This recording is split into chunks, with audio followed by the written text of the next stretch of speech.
حضرت عبداللہ بن عباس رضی اللہ تعالیٰ عنہ جو نبی کے چچازاد بھائی ہیں، نبی کی زندگی میں کم عمر تھے، بالغ نہیں ہوئے تھے، لیکن بڑے ہوشیار اور ذہین تھے. نبی کی ان کو دعائیں ملی ہیں اور بعد میں جا کر وہ بڑے عالم بنے ہیں. حبر الامہ، امت کے سب سے بڑے عالم ان کا لقب ملا. قرآن کے بڑے ماہر بنے، مفسر بنے، ترجمان القرآن بنے. وہ کہا کرتے تھے کہ 3 باتیں مسلمانوں کے لیے ضروری. کتنی باتیں؟ بولو بھائی، آپ بھی بولو. 3 باتیں مسلمانوں کے لیے بہت ضروری. سب سے پہلی بات وہ فرمایا کرتے تھے کہ مسلمانوں کے لیے ان کا ایک امیر ہونا، ایک بڑا ہونا، ایک سردار کا ہونا ضروری ہے. کسی ایک کو بڑا مانیں اور پھر اس کی اطاعت کریں، اس کی پیروی کریں، اپنی خواہشات پر نہ چلیں. ایک امیر کا، بڑے آدمی کا ہونا ضروری ہے جس کی اطاعت میں وہ زندگی گزارے، ورنہ ایک دوسرے کے خلاف ہو جائیں گے، ایک دوسرے کے خلاف مورچہ سنبھالیں گے، برسر پیکار رہیں گے اور کمزور ہوتے چلے جائیں گے. آج ہماری زندگیوں میں دیکھیں ہم کتنے اختلافات کا شکار ہیں. آپس کے اختلافات، آپس کے تنازعات، آپس کی لڑائیاں، آپس کے جھگڑے. کیوں؟ کسی کو بڑا ماننے کے لیے ہم تیار نہیں ہیں، کسی کو امیر ماننے کے لیے ہم تیار نہیں ہیں، کسی ایک کو بڑا مان کر اس کے پیچھے چلنے کے لیے ہم تیار نہیں ہیں. نبی پاک صلی اللہ علیہ وسلم نے تو اس کی بڑی تاکید کی تھی کہ ایک کو بڑا تسلیم کرو پھر اس کی مانو. اللہ کے نبی تھے تو اللہ کے نبی کی زندگی میں اطیعوا اللہ و اطیعوا الرسول کہا گیا، اور اس کے بعد جو بھی خلیفہ بنا، جو بھی مسلمانوں کا امیر بنا، اس کی اطاعت اور فرما برداری کی تاکید کی گئی. حضور نے فرمایا اگرچہ تم پر ایک کالا کلوٹا حبشی غلام امیر اور بڑا بنا دیا جائے تب بھی تمہیں اس کی بات ماننی. مسلمانوں کی زندگی کے لیے 3 اہم چیزیں ہیں. حضرت عبداللہ بن عباس فرماتے ہیں پہلے نمبر پر مسلمانوں کا امیر ہونا ضروری ہے. بستی ہے تو بستی کا ایک بڑا ہو، اس کی مان کے چلے. گاؤں ہے تو گاؤں کا بڑا ہو، اس کی مان کے چلے. ضلع ہے تو ضلع کا ایک بڑا امیر ہونا چاہیے، اس کے پیچھے چلے. پھر صوبہ ہے تو صوبے کا ایک امیر ہونا چاہیے، اس کے پیچھے چلے.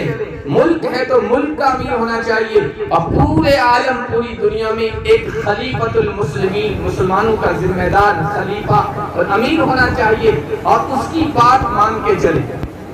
جب تک مسلمانوں میں یہ چیز رہی، اپنے بڑوں کی بات ماننے کی اور اطاعت و فرما برداری کی، پوری دنیا میں ان کا ڈنکا بجتا.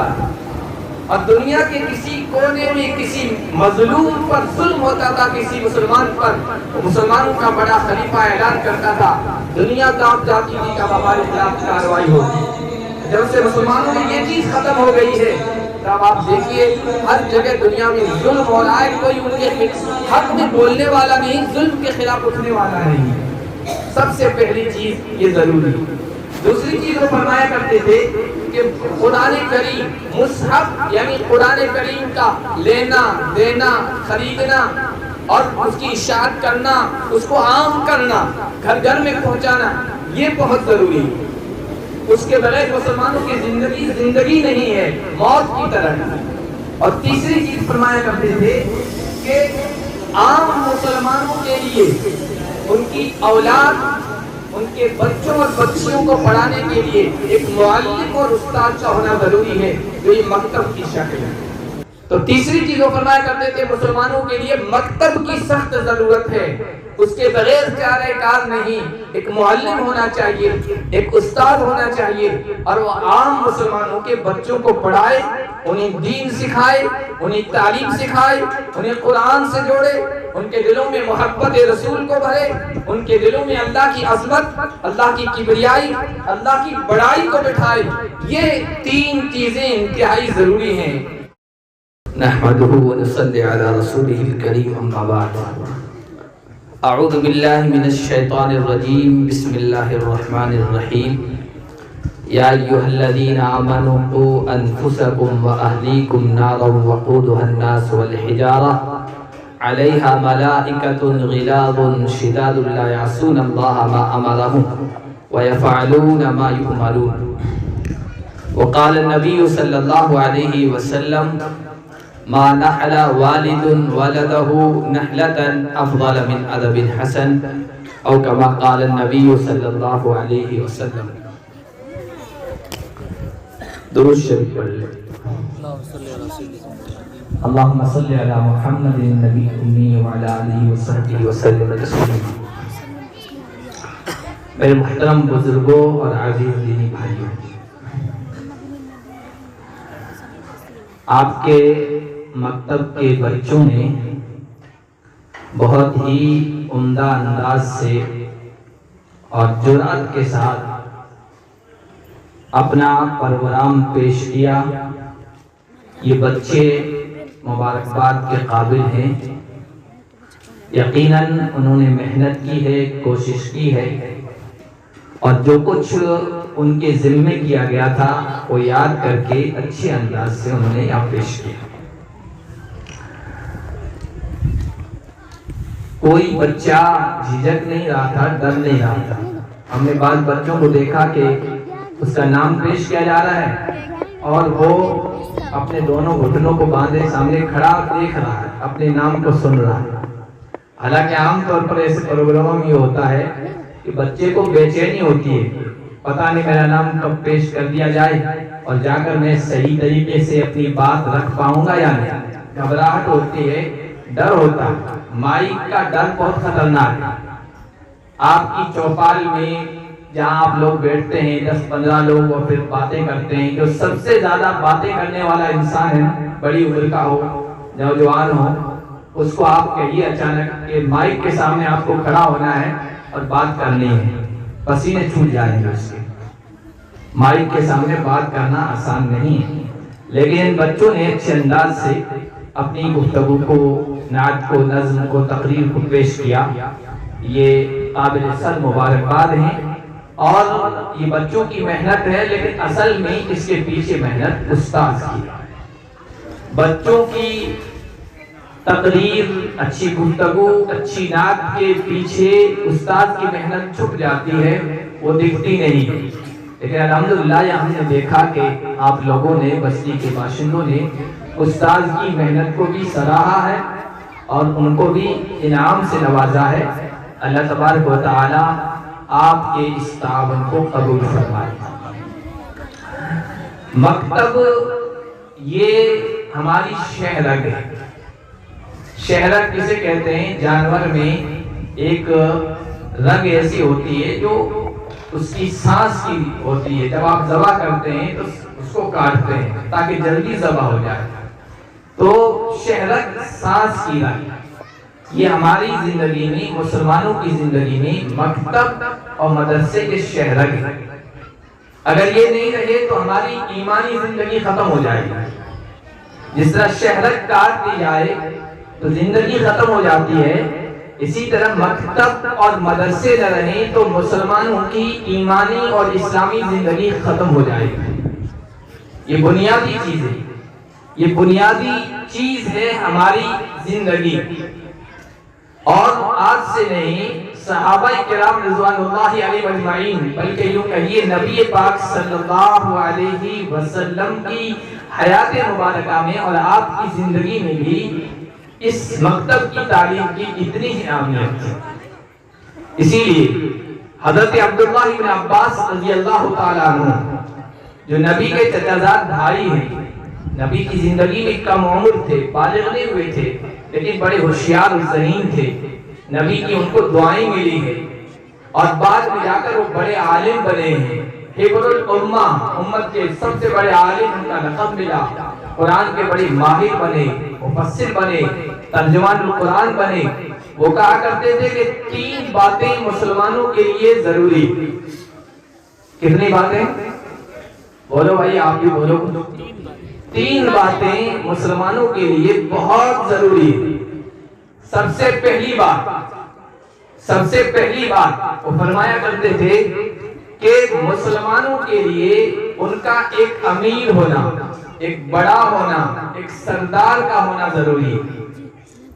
کسی ایک کو بڑا مانے اور پھر اس کی اطاعت کریں، اس کی پیروی کریں، اپنی خواہشات پر نہ چلے۔ ایک امیر کا، بڑے آدمی کا ہونا ضروری ہے جس کی اطاعت میں وہ زندگی گزارے، ورنہ ایک دوسرے کے خلاف ہو جائیں گے، ایک دوسرے کے خلاف مورچہ سنبھالیں گے، برسرے پیکار رہیں گے اور کمزور ہوتے چلے جائیں گے۔ آج ہماری زندگیوں میں دیکھیں ہم کتنے اختلافات کا شکار ہیں، آپس کے اختلافات، آپس کے تنازعات، آپس کی لڑائیاں، آپس کے جھگڑے۔ کیوں؟ کسی کو بڑا ماننے کے لیے ہم تیار نہیں ہیں، کسی کو امیر ماننے کے لیے ہم تیار نہیں ہیں، کسی ایک کو بڑا مان کر اس کے پیچھے چلنے کے لیے ہم تیار نہیں ہیں۔ نبی پاک صلی اللہ علیہ وسلم نے تو اس کی بڑی تاکید کی تھی کہ ایک کو بڑا تسلیم کرو پھر اس کی مانو۔ اللہ کے نبی تھے تو اللہ کے نبی کی زندگی میں اطیعوا اللہ و اطیعوا الرسول کہا گیا، اور اس کے بعد جو بھی خلیفہ بنا، جو بھی مسلمانوں کا امیر بنا، اس کی اطاعت اور فرما برداری کی تاکید کی گئی۔ حضور نے فرمایا اگرچہ تم پر ایک کالا کلوٹا حبشی غلام امیر اور بڑا بنا دیا جائے تب بھی تمہیں اس کی بات ماننی۔ مسلمانوں کی زندگی کے لیے تین اہم چیزیں ہیں۔ حضرت عبداللہ ابن عباس فرماتے ہیں پہلے نمبر پر مسلمانوں کا امیر ہونا ضروری ہے۔ بستی ہے تو بستی کا ایک بڑا ہو، اس کی مان کے چلے۔ گاؤں ہے تو گاؤں کا بڑا ہو، اس کی مان کے چلے۔ ضلع ہے تو ضلع کا ایک بڑا امیر ہونا چاہیے، اس کے پیچھے چلے۔ پھر صوبہ ہے تو صوبے کا ایک امیر ہونا چاہیے، اس کے پیچھے چلے۔ ملک ہے تو ملک کا امیر ہونا چاہیے، اور پورے عالم، پوری دنیا میں ایک خلیفۃ المسلمین، مسلمانوں کا ذمہ دار خلیفہ اور امیر ہونا چاہیے، اور اس کی بات مان کے چلے۔ جب تک مسلمانوں میں یہ چیز رہی، اپنے بڑوں کی بات ماننے کی اور اطاعت و فرما برداری کی، پوری دنیا میں ان کا ڈنکا بجتا، اور دنیا کے کسی کونے میں کسی مظلوم پر ظلم ہوتا تھا، کسی مسلمان پر، مسلمانوں کا بڑا خلیفہ اعلان کرتا تھا، دنیا کانپ جاتی تھی کہ ہمارے خلاف کارروائی ہوگی۔ جب سے مسلمانوں میں یہ چیز ختم ہو گئی ہے، تب آپ دیکھیے ہر جگہ دنیا میں ظلم ہو رہا ہے، کوئی ان کے حق میں بولنے والا نہیں، ظلم کے خلاف اٹھنے والا نہیں۔ سب سے پہلی چیز یہ ضروری۔ دوسری چیز وہ فرمایا کرتے تھے کہ قرآن کریم، مصحف یعنی قرآن کریم کا لینا دینا، خریدنا اور اس کی اشاعت کرنا، اس کو عام کرنا، گھر گھر میں پہنچانا، یہ بہت ضروری ہے۔ اس کے بغیر مسلمانوں کی زندگی زندگی نہیں ہے، موت کی طرح۔ اور تیسری چیز فرمایا کرتے تھے کہ عام مسلمانوں کے لیے ان کی اولاد، ان کے بچوں اور بچیوں کو پڑھانے کے لیے ایک معلم اور استاد کا ہونا ضروری ہے، جو یہ مکتب کی شکل ہے۔ تو تیسری چیز وہ فرمایا کرتے تھے مسلمانوں کے لیے مکتب کی سخت ضرورت ہے، اس کے بغیر چارہ کار نہیں۔ ایک معلم ہونا چاہیے، ایک استاد ہونا چاہیے، اور وہ عام مسلمانوں کے بچوں کو پڑھائے، انہیں دین سکھائے، انہیں تعلیم سکھائے، انہیں قرآن سے جوڑے، ان کے دلوں میں محبت رسول کو بھرے، ان کے دلوں میں اللہ کی عظمت، اللہ کی کبریائی، اللہ کی بڑائی کو بٹھائے۔ یہ تین چیزیں انتہائی ضروری ہیں۔ تین چیزیں آپ کے ذہن و دماغ میں بیٹھی آ رہی ہیں، بھائی غور سے سنیں تین باتیں، ہم عزم کرو انشاءاللہ اپنی زندگی میں اتاریں اور ان پر عمل کرنے کی کوشش کریں گے۔ یہ مکتب کی جو تعلیم ہے، یہ ایسی تعلیم ہے کہ زندگی بھر اس کا اثر ختم نہیں ہوتا۔ حضرت حسن بصری رحمۃ اللہ علیہ ایک بزرگ گزرے ہیں، صحابہ کو جنہوں نے دیکھا ہے، وہ فرمایا کرتے تھے کہ العلم فی الصغر کالنقش علی الحجر، بچپن میں جو تعلیم دی جاتی ہے، جو کچھ سکھایا جاتا ہے، اچھا ہو یا برا، اچھی تعلیم ہو یا بری تعلیم ہو، اچھا ہو یا برا، بچپن میں جو سکھا دیا گیا وہ اس طرح ہے جس طرح پتھر پر کچھ لکھ دیا گیا ہو، کوئی لکیر بنا دی گئی ہو، پتھر پر جو نقش کر دیا گیا وہ جلدی مٹتا نہیں ہے، ختم نہیں ہوتا ہے۔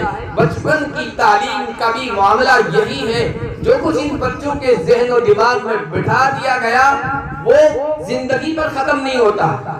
اب ان بچوں کے ذہن و دماغ میں آپ نے دیکھا نبی کی محبت بٹھائی گئی، نبی کے اہل بیت کی محبت بٹھائی گئی ہے۔ حضرت فاطمہ کے سلسلے میں بچیاں نظم پڑھ رہی تھی، نبی پاک صلی اللہ علیہ وسلم کی زندگی کے بارے میں بچے بتا رہے تھے، آپ کے نام کے بارے میں، آپ کے خاندان کے بارے میں، آپ کی بیویوں کے بارے میں، آپ کی نانی کے بارے میں، آپ کے دادا کے بارے میں، آپ کس شہر میں پیدا ہوئے اس کے بارے میں، کہاں ہجرت کی اس کے بارے میں، کتنی عمر میں آپ نے شادی کی، کتنی شادیاں کی ہے، پوری یہ آپ کی زندگی کے بارے میں ایک چیز یہ بچے بتا رہے تھے۔ یہ بچوں کے ذہن و دماغ میں ابھی پڑی ہوئی چیز ایسے بیٹھے گی کہ کوئی کھرچنے والا کھرچنے کی کتنی بھی کوشش کرے، ان کے ذہن و دماغ سے اس کو نہیں ہٹایا جا سکتا۔ آپ اس سے اندازہ لگائیں کہ ہمارے یہ مکتب کتنے ضروری ہیں۔ اسی لیے حضرت مولانا علی میاں رحمۃ اللہ علیہ ہمارے اس ملک کے بہت بڑے عالم گزرے ہیں، وہ کہا کرتے تھے کہ میں مسلمانوں سے کھل کر بات کرنا چاہتا ہوں، واضح طور پر کر دینا چاہتا ہوں کہ اگر آپ کے بچوں کے لیے عید کے کپڑے نہ سلیں تو کوئی اس میں شرم کی بات نہیں ہے۔ اگر آپ کے بچوں کے لیے اگر ان کے مرض اور ان کی دوائی کے لیے اچھی سے اچھی دوائی اگر نہ ہو سکے تو اس میں بھی کوئی ڈر کی بات نہیں ہے۔ اگر آپ کے بچوں کے لیے اچھی سے اچھی نوکری نہ ملے اس سے بھی کوئی ڈر کی بات نہیں ہے اور اس میں کوئی جھجک کی بات نہیں ہے۔ اگر آپ نے اپنے بچوں کو اپنی تعلیم ایسی دی ہے، ایمان کی محبت ان کے دلوں میں ایسی بٹھائی ہے کہ زندگی بھر کوئی ایمان کو ان کے دلوں سے نکال نہ سکے، یہ آپ نے کوشش کر لی ہے اور یہ محنت کر لی ہے، تو پھر آپ ایک کامیاب انسان۔ بچوں کو بچپن میں ان کے دلوں میں ایمان کی عظمت کو ڈال دینا، اللہ کی محبت کو ڈال دینا، رسول اللہ سے ان سے جوڑ دینا، یہ ایک ایسی چیز ہے کہ پھر زندگی پر اس کا نقش باقی رہے گا۔ مکتب میں یہ جو کچھ پڑھایا جاتا ہے یہ اسی طرح کی کوششیں ہیں جو ہمارے بزرگوں نے کی اور ان کوششوں کو ہم آگے بڑھا رہے ہیں اور اسی کی وجہ سے ہماری آنے والی نسلوں میں ایمان باقی رہے گا۔ آج اگر آپ دنیا کے حالات سے واقف ہوں، ملک کے حالات سے واقف ہوں، تو سب سے زیادہ اس بات پر باطل زور دے رہا ہے کہ یہ مدرسے اور مکتب بند کر دو۔ مسلمانوں میں جو رسول اللہ کی جو محبت ہے، اللہ کی جو عظمت ہے، قرآن سے جو لگاؤ ہے، مسجدوں سے جو تعلق ہے، مدرسوں سے جو تعلق ہے، علماء سے جو ربط ہے اور دینداروں سے ان کا جو تعلق ہے، عوام الناس کا، عام لوگوں کا، یہ مکتب اور مدرسے کی بنیاد پر ہے۔ مکتب اور مدرسے کی وجہ سے، کیونکہ ان کے بچوں کو بچپن میں یہ سب کچھ سکھا دیا جاتا ہے، ان چیزوں کی عظمت ان کے دلوں میں بٹھا دی جاتی ہے، ان کو ایمان سے محروم کرنا ہے اور کفر اور شرک کی غلاظتوں میں اور گندگیوں میں ڈال دینا ہے، ملوث کرنا ہے، تو ان کو مکتب سے ہٹا دو، مسجد سے ہٹا دو، بلکہ باقاعدہ کھل کے یہ کہہ رہے ہیں کہ مکتب اور مدرسے بند کر دو۔ کیوں؟ اس لیے کہ ہم سے زیادہ دشمنوں کو پتا ہے کہ ان مکتبوں کی کیا اہمیت ہے، ان مکتبوں کی کیا قیمت ہے۔ آپ دیکھیے جہاں یہ مکتبوں کا سسٹم نہیں تھا اور نظام نہیں تھا، وہاں سے اس طرح مسلمانوں کو کھرچ کے ختم کر دیا گیا کہ آج سوائے چند عمارتوں کے کوئی نام کا مسلمان بھی باقی نہیں ہے۔ اسپین میں ہم نے 800 سال تک حکومت کی، اسپین میں ہم نے 800 سال تک حکومت کی ہے، یہاں پر بھی مسلمانوں نے 800 سال تک حکومت کی، بھارت میں بھی مسلمانوں نے 800 سال تک حکومت کی، اسپین میں بھی 800 سال تک حکومت کی، 800 سال تک وہاں حکومت ہوئی ہے، آج وہاں کوئی مسلمان نہیں ہے۔ جس طرح ہمارے یہاں دلی میں جامع مسجد ہے اتنی عظیم الشان، وہاں بھی جامع مسجد قرطبہ موجود ہے۔ جس طرح دلی میں لال قلعہ ہے وہاں بھی ایک لال قلعہ ہے، القلعۃ الحمراء، عربی میں اسے کہتے ہیں لال قلعہ۔ جس طرح یہاں تاج محل ہے وہاں بھی خوبصورت عمارت موجود ہے، بس مسلمانوں کے اس زمانے کی دور حکومت کی یادگار یہ چند عمارتیں رہ چکی ہیں، اس کے علاوہ کوئی مسلمان وہاں نہیں ہے۔ اور یہاں پر الحمدللہ صرف مسلمان ہی نہیں، مسلمانوں کو جہاں سے اسلامی زندگی مل رہی ہے، مکاتب بھی قائم ہیں، مدارس بھی قائم ہیں، مساجد بھی آباد ہیں، اور اسلامی حلیے اور اسلامی شعار کے مطابق ہم لوگ یہاں زندگی بسر کر رہے ہیں۔ فرق کیا ہے؟ وہاں کیوں مسلمان نہیں رہے اور یہاں تمام تر کوششوں کے باوجود مسلمان موجود ہیں؟ اپنی اسلامی شناخت اپنی اسلامی پہچان، اپنے اسلامی شعار اور اپنے امتیاز کے ساتھ ہم لوگ یہاں موجود ہیں، اس کی وجہ کیا ہے؟ وجہ یہی مکتب اور مدرسے۔ جب یہاں انگریز آیا تو انگریز کے آنے کے بعد، انگریز بڑی ذہین اور ہوشیار قوم ہے، وہ جڑ تک پہنچتی ہے کہ کس چیز کی پیچھے جڑ اور حقیقت کیا ہے۔ انگریزوں نے جب یہاں قدم رکھا تو انہوں نے دیکھا کہ یہاں کے مسلمان، یہاں کے ایمان والے، مکہ اور مدینہ سے ان کا کوئی دوسرا رشتہ تو ہے نہیں، تعلق ہے نہیں، یہ اتنے دور رہنے والے، لیکن یہاں کے مسلمانوں کے نام نبی کے نام پر، نبی کے صحابہ کے نام پر، ان کے بچے بچیوں کے نام، نبی کی گھر والیوں ان کے نام پر، صحابہ کے بچوں کے نام پر، اس کے پیچھے راز کیا؟ یہ تو اتنے دور رہنے والے ہیں مکہ اور مدینہ سے اور اس مقدس سرزمین سے، اس کی وجہ کیا، پیچھے کیا ہے؟ تو انہوں نے لوگ بٹھائے اپنے، انہوں نے ریسرچ کی اور انہوں نے جا کر اپنے بڑوں کو یہ رپورٹ دی کہ اس کے پیچھے ایک تو مسجد ہے، دوسرے مدرسہ، یعنی مکتب۔ مسجد میں جمعہ کو ہر خطیب، ہر امام ان مسلمانوں کو کچھ نہ کچھ دین کی باتیں، رسول کی باتیں، ایمان کی باتیں، اللہ کی توحید کی باتیں، قرآن کی باتیں، آخرت کی باتیں، مکہ و مدینہ کی باتیں بتاتا ہے، جس کی وجہ سے ان کا ایمان وہاں سے جڑا ہوا ہے۔ اور دوسرا یہ مکتب ہے کہ بچپن میں ان کو یہ سب تعلیم دے دی جاتی ہے۔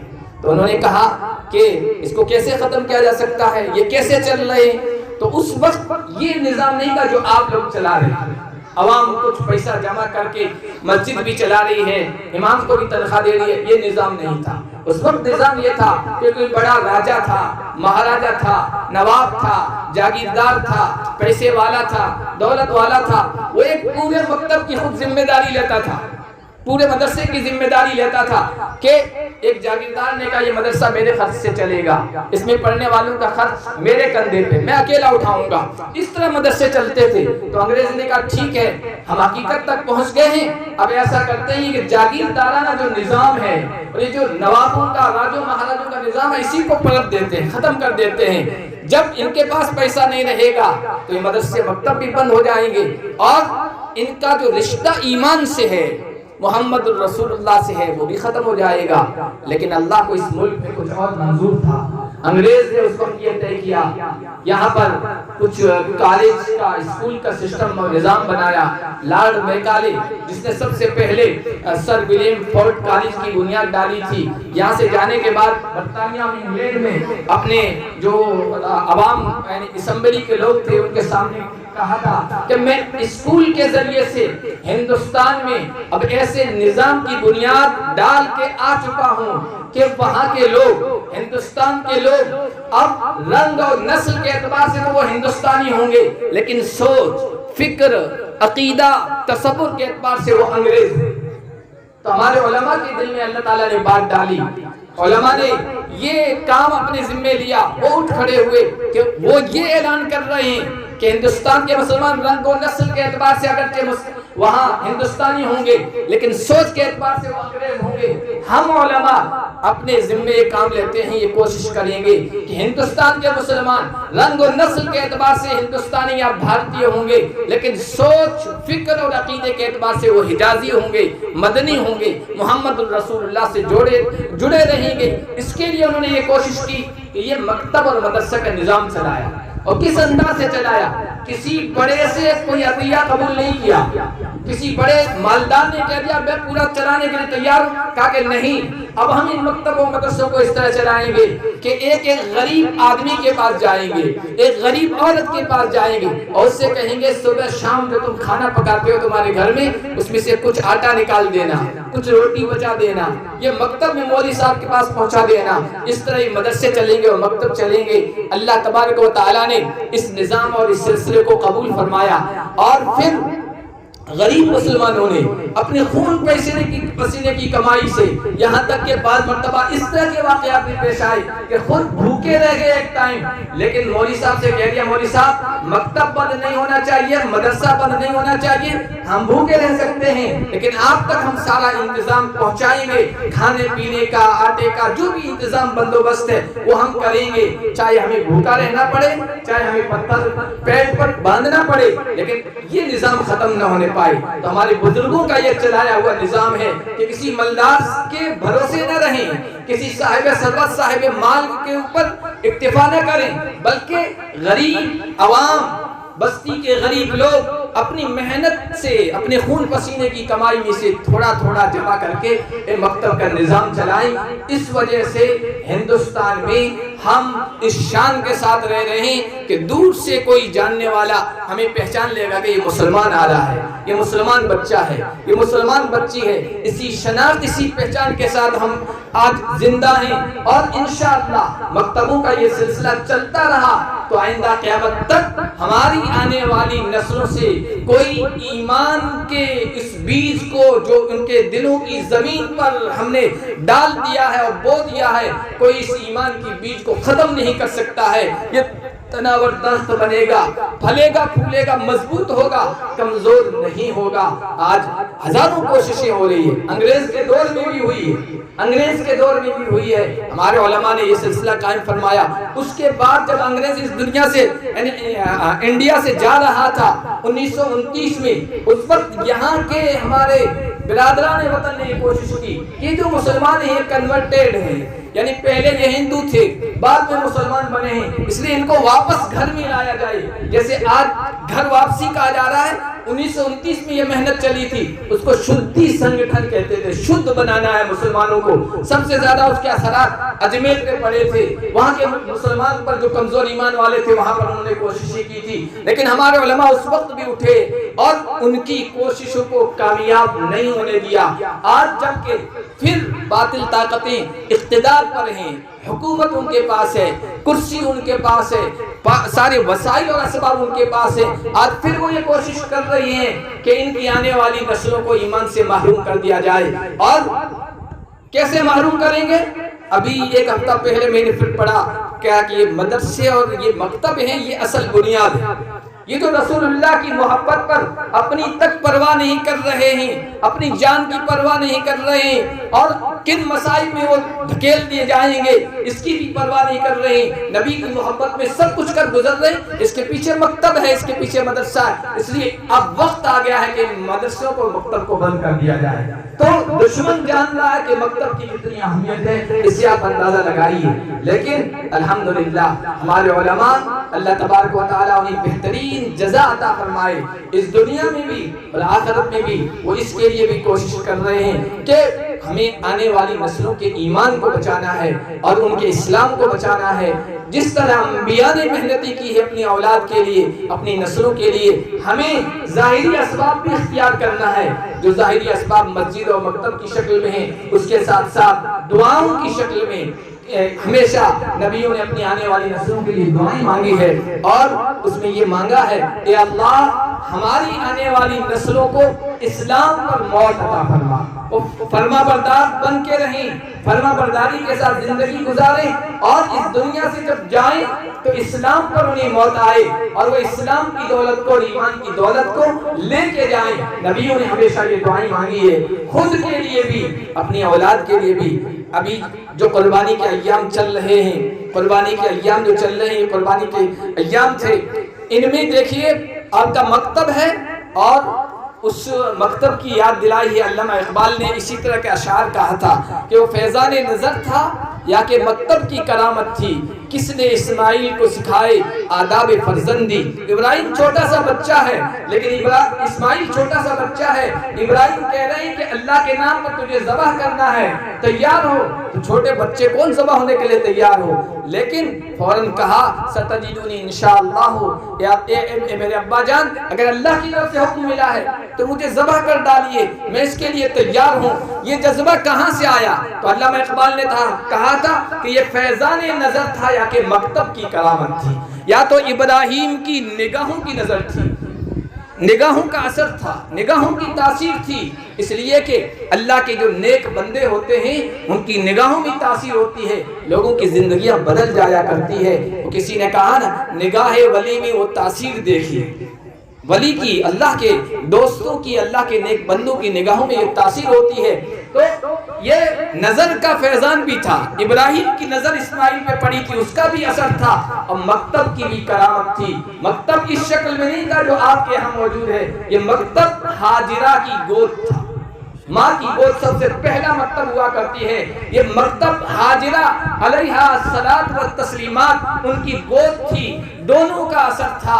تو مکتب کا بھی اثر ہوتا ہے، نظر کا بھی اثر ہوتا ہے، کسی اللہ والے کسی عالم دین نے نظر ڈال دی، بچہ آگے چل کر بڑا ہوتا ہے، اسی طرح مکتب کی بھی اپنی تاثیر ہوتی ہے۔ تو یہ بچوں نے جو پروگرام پیش کیا مکتب کے، انشاءاللہ ان کے اثرات ہم آنے والی نسلوں میں اور مستقبل میں آنے والے دنوں میں دیکھیں گے کہ دنیا کی کوئی طاقت، کوئی آندھی ان کے دلوں میں اگائے ہوئے ایمان کے درخت کو ہلا نہیں سکتی، متزلزل نہیں کر سکتی، اکھاڑ نہیں سکتی۔ یہ مکتب کی تعلیم کا اثر آپ دیکھیں گے۔ تو آپ حضرات اس بات کی کوشش کریں کہ جیسا نظام چل رہا ہے، کیونکہ بہتری اور اچھی کی کوئی انتہا نہیں ہے، اس سے بہتر بنانے کی کوشش کریں گے، اچھے سے اچھا نظام لانے کی مکتب میں کوشش کریں گے، اور مکتب کی اہمیت کو سمجھیں گے۔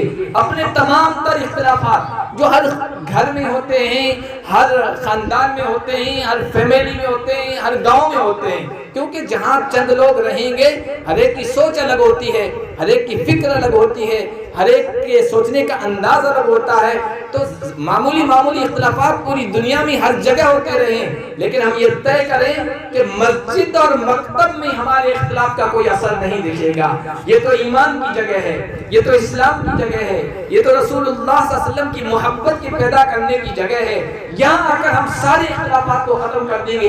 اختلافات مسجد سے باہر ہوں گے، مکتب کے دائرے سے باہر ہوں گے، مسجد اور مکتب پر ہم پوری آبادی والے انشاءاللہ متحد رہیں گے، اس لیے کہ اس کے بغیر آنے والی نسلوں کا ایمان نہیں بچ سکتا ہے، آنے والی نسلوں کا اسلام نہیں بچ سکتا ہے، آنے والی نسلوں کا رشتہ محمد رسول اللہ سے قائم نہیں ہو سکتا ہے، آنے والی نسلوں کے دلوں میں اللہ کی عظمت نہیں قائم رہ سکتی ہے، وہ اسی وجہ سے قائم رہے گی، مکتب کی وجہ سے، مکتب کی تعلیم کی وجہ سے۔ اس لیے آپ پختہ عزم و ارادہ کریں کہ انشاءاللہ مکتب کے سلسلے میں ہم اپنے تنازعات اور اختلافات کو بالکل الگ کر دیں گے، اور اس سلسلے میں متحد رہیں گے، اور اس طرح متحد رہیں کہ دوسرے تمام علاقے والوں کے لیے ایک نمونہ بن جائے، ایک آئیڈیل بن جائے۔ اس لیے کہ ہر جگہ آپس میں اختلافات ہیں، ایسی بات نہیں کہ دنیا میں کس جگہ اختلاف نہیں ہے، ہر جگہ اختلاف ہیں، اور ایک باپ کے 5 بیٹے ہوتے ہیں، ان کے بھی سوچنے کا انداز الگ ہوتا ہے،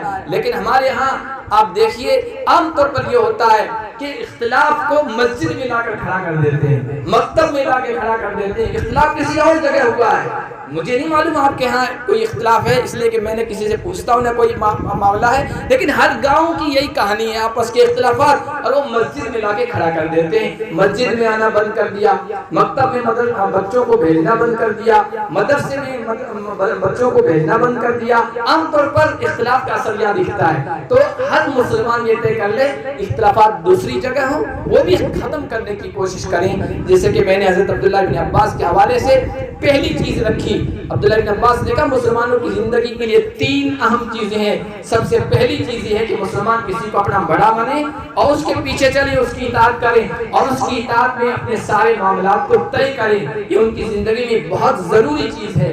تو مسجد اور مکتب کے نظام کو اچھی سے اچھا بنائیں، انشاءاللہ اس کے اثرات ہماری زندگی میں پڑیں گے، اس کے اثرات ہماری زندگی میں پڑیں گے۔ یہ جو اعمال نیک اعمال کا اثر ہماری زندگیوں میں پڑتا ہے۔ ہم یہ سمجھتے ہیں فلاں نے کچھ کر دیا، فلاں کی وجہ سے یہ ہو رہا ہے، فلاں کی وجہ سے یہ ہو رہا ہے۔ ہوتا یہ کہ ہمارے جسم سے جو اعمال نکل رہے ہیں اس کی وجہ سے اس کے اثرات ہوتے ہیں۔ نبی علیہ السلام سے ایک آدمی نے کہا، چونکہ وقت بہت زیادہ ہے میں مختصر سے مختصر کرنے کی کوشش کر رہا ہوں۔ نبی علیہ السلام کے پاس ایک آدمی آیا، کہنے لگے یا رسول اللہ میں چاہتا ہوں کہ یوسع علی رزقی، مجھ پر میرے رزق کو کشادہ کر دیا جائے، مجھے خوب روزی ملے، کشادہ روزی ملے، میں یہ چاہتا ہوں۔ آج دنیا کا علم کیا کہہ رہا ہے؟ دنیا کا علم یہ کہتا ہے ایک دکان ہے 2 دکان کر لو، ایک فیکٹری ہے 2 فیکٹری کر لو، جس طرح کھیتی کر رہے ہو اس سے تھوڑے اچھے انداز سے کر لو، کچھ اس میں کوئی دوائی ڈال دو، تمہاری روزی کشادہ ہو جائے گی. دنیا کا علم یہ کہتا ہے، لیکن نبی علیہ السلام جو علم سکھا رہے ہیں وہ اس مکتب کے ذریعے سے ہمارے سامنے آئے گا. نبی فرما رہے ہیں دم علی الطہارہ یوسع علی رزقک، پاکیزگی پر ہمیشگی کرو، پاک صاف رہنے کی کوشش کرو. فکر بھی پاک ہونی چاہیے، عقیدہ بھی پاک ہونا چاہیے، سوچ بھی پاک ہونی چاہیے، اخلاق بھی پاک ہونے چاہیے، جسم بھی پاک ہونا چاہیے، کپڑے بھی پاک ہونے چاہیے. ہر چیز میں پاکیزگی کا خیال رکھو، اللہ تمہارے لیے رزق کے دروازے کھول دے گا. آج ہر آدمی پریشان ہے، اور پریشانی کے لیے ہم پتہ نہیں کیا کیا راستے اختیار کر رہے ہیں اس پریشانی سے نکلنے کے لیے. لیکن اللہ کا قرآن کہہ رہا ہے وَمَن يَتَّقِ اللَّهَ يَجْعَل لَّهُ مَخْرَجًا، نیکی کا راستہ اپناؤ، تقوی اختیار کرو، اللہ ہر پریشانی سے نکلنے کا راستہ تمہارے لیے کر دے گا. پریشانیوں سے نکلنے کے لیے ہم کبھی اس کے پاس بھاگ رہے ہیں، کبھی اس کے پاس بھاگ رہے ہیں، کبھی وہ راستہ اپنا رہے ہیں، کبھی یہ راستہ اپنا رہے ہیں. پریشانی سے چھٹکارا نہیں مل رہا ہے. اور قرآن کہہ رہا ہے اللہ کی فرما برداری والا راستہ اختیار کرو، اللہ ہر مشکل سے پریشانی سے نکلنے کا راستہ بنا دے گا. حضور نے فرمایا من لزم الاستغفار جعل اللہ له من كل ضيق مخرجا ومن كل هم فرجا. جو استغفار کو، توبہ کو، معافی کو، استغفر اللہ پڑھنے کو لازم پکڑ لے، اللہ ہر مشکل سے نکلنے کا راستہ اس کے لیے کر دے گا اور ہر ٹینشن سے نجات دے دے گا. آج کتنی ٹینشن ہے ہر انسان کے پیچھے، ہر ٹینشن سے نجات دے دے گا اور ایسے طریقے سے رزق دے گا وہ تصور بھی نہیں کر سکتا، وہ سوچ بھی نہیں سکتا ہے. یہ بھی کرنے کے کام ہیں جو ہماری زندگیوں میں آنے چاہیے اور اس کے اثرات ہماری زندگیوں پر پڑیں گے. عبداللہ ابن عباس کا ایک قول کہہ کر میں اپنی بات ختم کرتا ہوں. حضرت عبداللہ ابن عباس نے کہا کہ ان للحسنۃ ضیاء فی الوجہ. آج خوبصورت بننے کے لیے ہم کوئی کریم، کوئی پاؤڈر، کوئی صابن کا استعمال کرتے ہیں. عبداللہ ابن عباس کہتے ہیں یہ جو نیکی انسان کرتا ہے اس کے اثرات پڑتے ہیں. خوبصورت بننا ہے، خوبصورت چہرے والا بننا ہے تو نیکی اختیار کرو، نیکی کا اثر چہرے پر پڑتا ہے، زندگی میں بھی پڑتا ہے اور موت کے وقت بھی پڑتا ہے. اللہ کے ولیوں کی زندگی دیکھو، ان کے چہروں کو دیکھو، زندگی پر حساس بشاش رہتے ہیں. جب اس دنیا سے جاتے ہیں ایسا لگتا ہے چہرے پر کوئی غم ہے ہی نہیں، کوئی ٹینشن ہے ہی نہیں. نیکی کا اثر پڑتا ہے خوبصورتی کی شکل میں. ان للحسنۃ ضیاء فی الوجہ وقوۃ فی الجسد. تقوی اور نیکی والا راستہ اپناؤ گے تو زندگی میں تمہارے جسم میں طاقت آئے گی. ہمارے بزرگوں کو پہلوں کو دیکھو، وہ گناہوں سے بچتے تھے تو بڑھاپے میں بھی بڑے سے بڑا وزن اٹھا لیا کرتے تھے. آج کے نوجوانوں کو دیکھو کتنے دبلے پتلے کمزور سے انسان، کیونکہ گناہوں کی زندگی بسر ہو رہی ہے. وقوۃ فی الجسد. اور تیسری چیز انہوں نے ارشاد فرمائی وسعۃ فی الرزق. رزق میں اللہ تعالیٰ کشادگی پیدا فرمائے گا. رزق میں کشادگی کا یہ مطلب نہیں کہ بہت زیادہ رزق مل جائے. رزق اتنا ملے گا کہ آپ کی ضرورتیں پوری ہو جائیں گی، آپ کسی کے محتاج نہیں رہیں گے.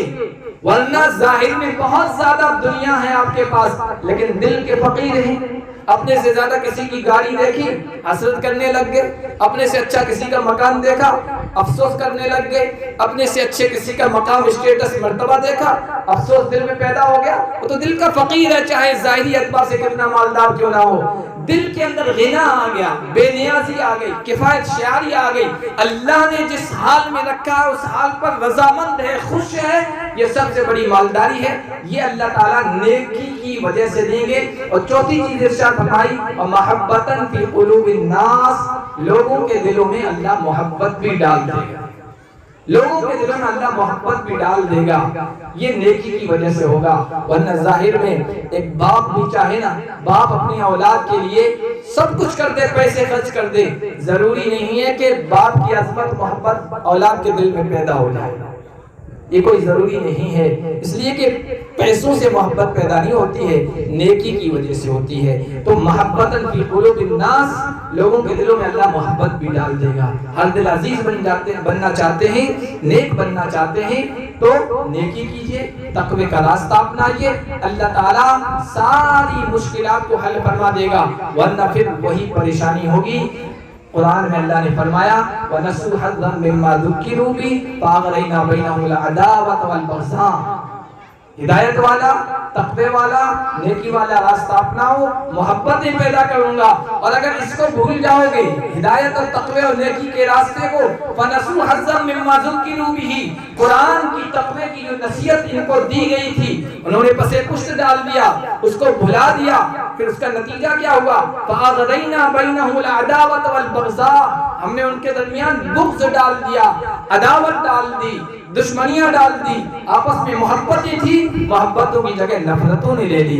آپس میں پیار کا رشتہ تھا، اس کی جگہ عداوت اور دشمنی نے لے لی۔ یہ نتیجہ ہے نیکی کے راستے کو، قرآن کے راستے کو چھوڑنے کا۔ تو ہمارے لیے واپس اسی ڈگر پر آنے کا یہ موقع ہے کہ ہم مکتب سے جڑ رہے ہیں، مکتب کے پروگرام سے جڑے ہوئے ہیں۔ اس بات کا عزم و ارادہ کریں، انشاءاللہ اس طرح کے پروگرام ہم ہمیشہ کرتے رہیں گے۔ اپنے بچوں کے ایمان کی فکر کے لیے جو کچھ خرچ کرنا پڑے وہ ہم خرچ کریں گے، اور بچوں کو جو چیزیں سکھائی جا رہی ہے یہ ہمیں بڑوں کو بھی سیکھنا ہے۔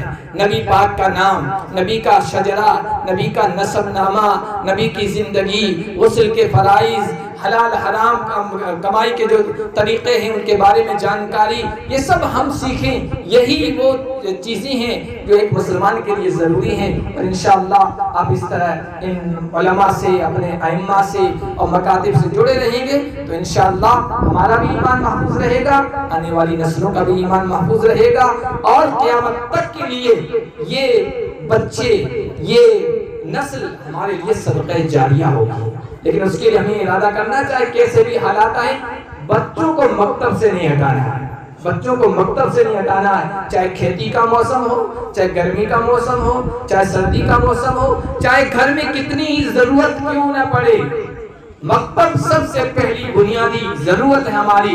کھیتی میں کچھ مشقتیں برداشت کر لیں گے، جانوروں کو چرانے میں آگے پیچھے کرنے میں ہم مشقت اٹھا لیں گے، لیکن بچوں سے کہیں آپ جاؤ، صبح شام کا جو بھی نظام ہے مکتب میں بچوں کو ضرور بھیجیں۔ عام طور پر ہمارے یہاں دیکھا جاتا ہے بچے کچھ پڑھتے ہیں، کچھ آگے تک پہنچتے ہیں، بارش کا موسم آتا ہے پھر بچوں کو مکتب چھڑا دیا جاتا ہے، کھیت میں لگا دیا، جانوروں میں لگا دیا، پھر جو کچھ پڑھا تھا وہ بھول جاتے ہیں، پھر نئے سرے سے ان کی تعلیم شروع ہوتی ہے بعد میں۔ تو یہ نہیں ہونا چاہیے، ہمیں چاہے کتنی بھی پریشانی اٹھانی پڑے بچوں کا مکتب ناغا نہ ہونے پائے۔ سب بھائی اس بات کا عزم و ارادہ کرتے ہیں، انشاءاللہ اس کا ارادہ کر لیا تو پھر یہ بابرکت جگہ ہے اور بابرکت مقام ہے، مسجد ہے، آپ نے ارادہ کیا ہے، اللہ اپنی طرف سے اس پر مہر لگا دے گا کہ میرے بندوں نے فیصلہ کیا ہے، میں ان کو اپنے اس عزم و ارادے میں کامیاب کروں گا۔ اور یہ فیصلہ ہو گیا تو پھر ہماری دنیا بھی بن گئی، ہماری آخرت بھی بن گئی۔ ماشاءاللہ